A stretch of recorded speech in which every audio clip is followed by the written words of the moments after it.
Mr. Ward. Thank you, and good morning, Mr. Chair and members. This bill, Assembly Bill 223, it is about youth safety, and it is about preventing bullying and harassment. As you know, California has provided the tools needed for persons to change their vital records to match their gender identity. However, the petition process and the resulting paperwork are a matter of public record and information, as we have always understood them to be. Normally, that's been housed at our county facilities, which requires somebody to go down there and actually procure the document. But in this day and age, it's become common practice that many counties are digitizing them, which also seems on its face to make a lot of sense. However, that means that a lot of this information is now discoverable with a simple internet search. And what we are seeing from youth that are transitioned and have gone through the petition process to have their name or their gender marker changed is that we are having individuals such as a classmate or some other third party discover that information and outing them. And being outed is an extremely traumatic event for any individual, especially for those under the age of 18.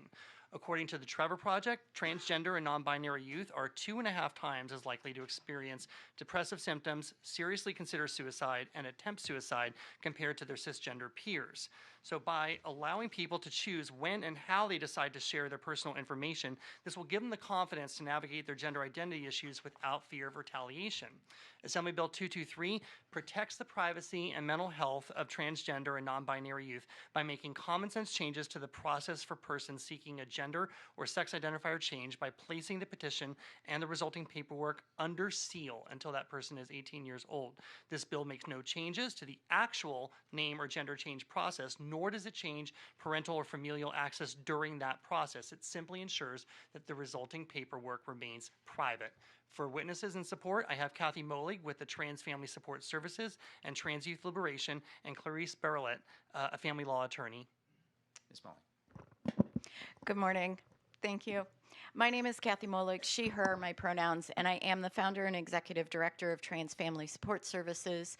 We serve families on the navigation of this journey, and in our 8 years, we have served 3,500 trans youth and their families. A large part of what we do is helping families to know how to navigate, who needs to know this information, when they need to know this information about their child's transition. For our minors, getting their name and gender marker changed legally is critical and a positive step in their transition. The state has made it much more accessible over the years. However, these records of what should be very private information are public and easily accessible over the internet. The access to personal information is why many of our youth are being outed by their peers. A simple Google search of the youth's names show these court orders. I've worked with many different families that have had this scenario happen. Their youth who maybe at a young age in elementary school has legally changed their name, and then as this student moves up into middle school, their peers will do a Google search of their name, find these court orders, and out these students. This is spreading this information across peers, causing our students to have an extreme amount of distress. I've had many students who have dropped out of school and moved into homeschooling situations because of being outed.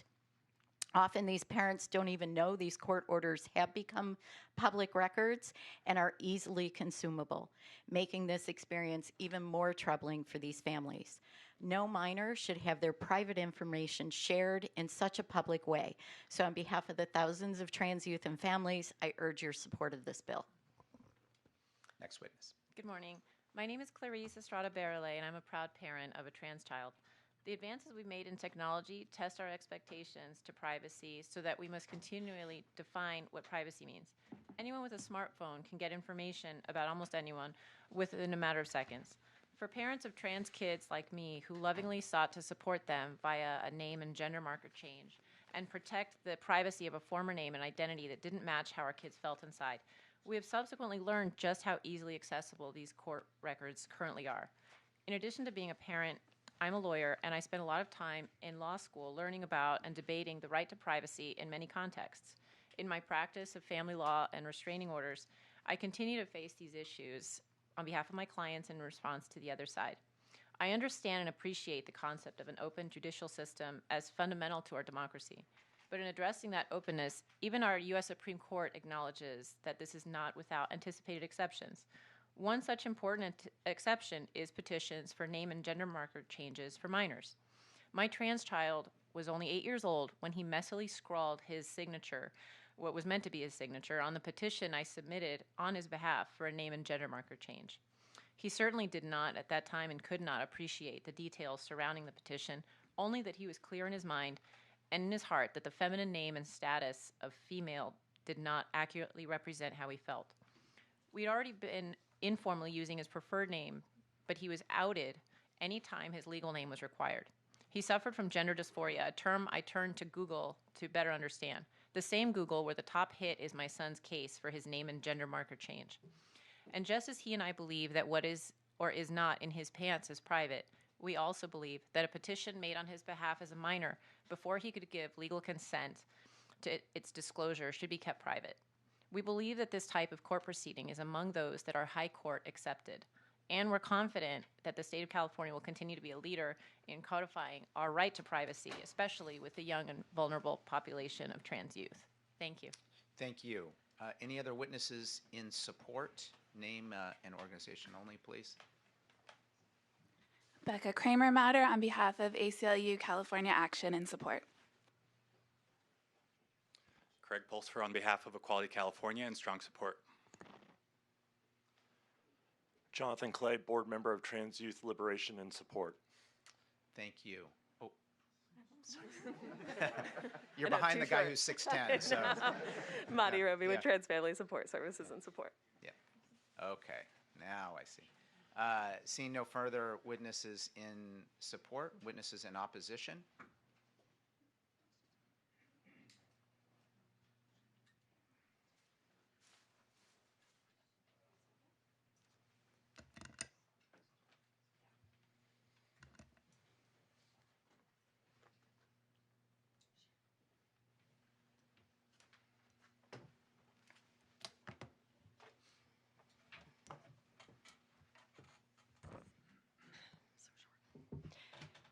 Hi, my name is Kat Kattinson, and I'm a local. When I was 13, I didn't want to be a girl. I hated the way my body changed during puberty. I felt uncomfortable when boys teased me about my chest. I tried to return my body to its prepubescent state by starving myself. I wanted to escape being female by erasing my soft curves. Then I discovered transgenderism online. I saw photos of trans men post-transition with beards, muscles, and prominent scars on their chests. Websites included links to buy binders and packers, find out where to obtain testosterone, and access legal name change information. I thought I'd found both my problem and the solution. I hated my body because I was born transgender, and transitioning would alleviate all my issues. I'm lucky I was not affirmed by my parents, teachers, peers, or my pediatrician as I made it to adulthood without poisoning my body. My self-hatred was never addressed, and I continued to obsess about transition. In my 20s, I decided to socially transition, changed my name, and began dressing more masculine. I hated that I still looked female, so I called Planned Parenthood here in Sacramento and obtained a prescription for testosterone with no mental or physical health assessment required. Testosterone only relieved my distress for a very short time, but induced physical illness. I became more suicidal post-transition than I was pre-transition. AB 223's intent is to prevent suicide, but hiding a child's real name and sex does not in any way prevent suicide. The only long-term study on suicide in trans-identifying patients is a Swedish study which showed that those who underwent surgeries and wrong-sex hormones were still 19 times more likely to commit suicide than the general population. Sweden is one of the most progressive and accepting countries in the world. Kids are going to change their minds like I did. Hiding who they really are biologically is only going to make it more difficult for them to reverse course when transitioning fails to cure their mental illness like it failed to cure mine. Thank you. Good morning. My name is Erin Friday, and I'm a lifelong Democrat, a licensed attorney, and I voted for same-sex marriage. I'm the co-lead of Our Duty, a nonpartisan parent group that fights against gender ideology. AB 223 is a bill that will do more harm to the trans-identified minors than good. First, by hiding and sealing the sex from their teachers, counselors, and other adults, they will be stripped of their chances to pay special attention to these vulnerable kids to protect them from bullies and alike. Second, AB 223 will render it impossible to keep any type of accurate data keeping. Vital statistics will be rendered meaningless. The number of trans-identified children who engage in self-harm, are victims of bullying, drug use, or runaway, live in poverty will no longer be able to be tracked. In 2022, AB 1094 went into effect. California is spending $1.4 million to train medical examiners to record the LGBTQ status of those who died violently. How will the accuracy of that information be assured when crucially relevant records are sealed? Third, there are no studies, and I mean no, that show that suicidality or completed studies are more prevalent with those minors who are public with their trans identity as compared to those who are not. In my group of thousands of parents who have children who were not socially or medically transitioned, none of us have had our children commit suicide. I cannot say the same for those who have socially and medically transitioned their children. Since California started pushing gender ideology and gender identity in 2010, California's youth suicide rates have increased. The CDC shows that from 2010 to 2020, the California suicide rates for those under 24 have increased by 11%. This bill assumes that every minor who adopts a gender identity that differs from their immutable sex will not change as they mature. The data belies that. D-Trans Reddit membership has grown from 8,000 in 2020 to 45,000 as of today. Last, what this bill does is hide the sex of a minor, which can be a very relevant fact in Title IX cases. Vote no on AB 223. It harms trans-identified children. Thank you. Any other witnesses in opposition? My name is Greg Burt from the California Family Council in opposition. Thank you. My name is Allie Snyder, concerned parent in opposition. My name is Beth Bourne. I'm a concerned parent in opposition. Brandon Campbell, Northern California Director for the Capital Connection for Baptist Churches and the Pastor of the Faith Baptist Church in opposition. Thank you. Seeing no further witnesses in opposition, questions from committee? We have a motion from Mr. Clara. Second from Mr. Haney. Questions or comments from the committee? Mr. Seeley. Thank you. Assemblyman Ward, I just have a couple questions. This bill, is it strictly limited to sealing requests for minors? Thank you, Vice Chair Seeley. Yes, it is. So my question is, does this change the process to do name changes? So does a minor still need their parents' consent or permission in order to file the name petition? Nothing about the process changed, including the requirement to have a parent present for a minor who is not emancipated. Okay. I will just comment that I believe this is a very sensitive topic, and it's one that should be reserved for as a private family matter. And so I understand the concerns, and but I think generally as a matter of public policy, we generally keep minor records private in court cases, especially juvenile cases. So I just want to confirm that this does not alter the process, that parents still have to file the petition, and that this would remain a private family matter until they turn 18? That is correct, and just to be transparent, we are working with the Judicial Council to be able to have technical amendments to ensure that it will work with existing court processes, including having the information kept confidential by the courts instead of requiring a separate petition from the minor. Okay. And I know a lot of people are fighting on this issue right now, and I just don't want to see children used as pawns. Agree. And that would be my concern. It's only one parent that's required to change the name. Excuse me. Yeah, and I will say for the record, yeah, I don't agree with SB 179, that process laid out, and I would welcome the opportunity to revisit those requirements, but this bill I think is very narrow and would just seal the records to protect the individual minor, and in that regard, I would support it. Thank you, Mr. Vice Chair. Any other questions or comments from the committee? Ms. Dixon. Just a question I wanted to ask the witness. What was your point of, 45,000 reversals? Is that what you were saying? If I understand, I just want to clarify your point. So DTrans Reddit is an online forum where detransitioners go to discuss the harms that were done to them, including desisters. DTrans Reddit blocks people like me from posting because I'm not a detransitioner. It grows by now 60 people a day. That means that more people are detransitioning. Like Kat, there's also someone in the audience. As the number of kids grows, as the number of kids say that they are trans-identified, it's growing at a 5,000% increase. The number of detransitioners is correspondingly growing like that. Okay, so then how does this that fact relate to the provisions of this proposed bill? Because as a parent of a child who is gender questioning, these children need an off-ramp. They go to school and they say that they're a different gender.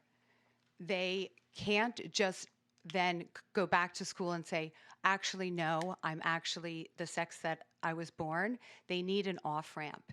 And so when you change their name, and by the way, it's only one parent that is required to change the name, and we have a person in the audience who fought to not have her child's name. But once that is done, and then those records are sealed, it's harder for that child to reverse course. They have gone through this whole rigmarole, and they need to be able to identify and experiment with who they are without the legality of changing their name. It's very difficult to go backwards in time. Okay, thank you. Mr. Ward, just to clarify, what is the process to change the name back and forth, whether you're trans or not? Is that difficult to do? Thank you, Ms. Dixon. So there is a petition that you can submit through the judicial process, which is then agreed to by a judge for a name or a gender change, and then that is filed with the county facilities. May I? Yes, please, of course. It's just a new petition, a new $435 filing fee, unless you have a fee waiver, and then it's nothing. Okay, so the changing back, the legal process to change back the sexual gender is not an impediment. It is the same process as the original process. Okay. All right. Thank you very much. Thank you. Ms. Reyes. Just a procedural question. Is it automatically unsealed on the 18th birthday? Yes, it is the intent that it will be sealed for somebody until they are 18 years old. Thank you. Any other questions or comments from the committee? Seeing none, we do have a motion and a second. Mr. Ward, you may close. Thank you. I understand that there is a lot of important conversation around the subject, but as has been stated, this is a very narrow bill with a specific intent, with the express purpose of making sure that we are protecting a youth's privacy that would otherwise lead to harmful incidences in the school environment. I respectfully ask for your aye vote. Thank you, Mr. Ward, for your work on the support bill. Thank you, Ms. Molik, for the work that you have done for many years. The motion is do pass. I'd ask the clerk to please call the roll. Mainshine? Aye. Mainshine, aye. Seeley? Aye. Seeley, aye. Kuhnle? Aye. Kuhnle, aye. Dixon? Aye. Dixon, aye. Haney? Aye. Haney, aye. Clara? Aye. Clara, aye. Pacheco? Aye. Pacheco, aye. Pappen? Aye. Pappen, aye. Reyes? Aye. Reyes, aye. Rivas? Aye. Rivas, aye. Sanchez? No. Sanchez, no. Motion passes. Thank you. Thank you.